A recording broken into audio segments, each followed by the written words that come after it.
If you're wondering how Tiffany Fong got a $16,000 payout today and over $28,000 in the past month, the answer is pretty simple.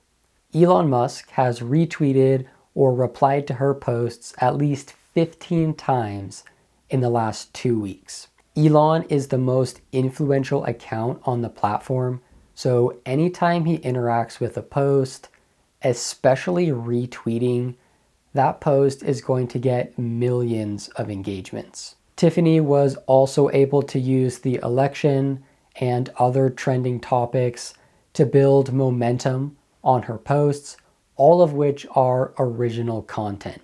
And it's clear that X likes Tiffany's content and is trying to use her as a model for other creators. You've probably also seen Doge Designer promoting the fact that Tiffany has made more on X than on YouTube in the past month, but the context is important here.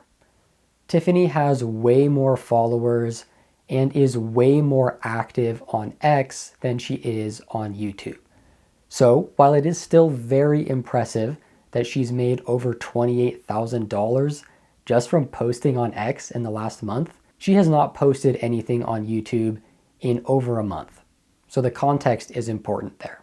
And speaking of payouts, if you're interested in learning how to get monetized and receive payouts yourself, watch this video here where I'll teach you step by step how to do that.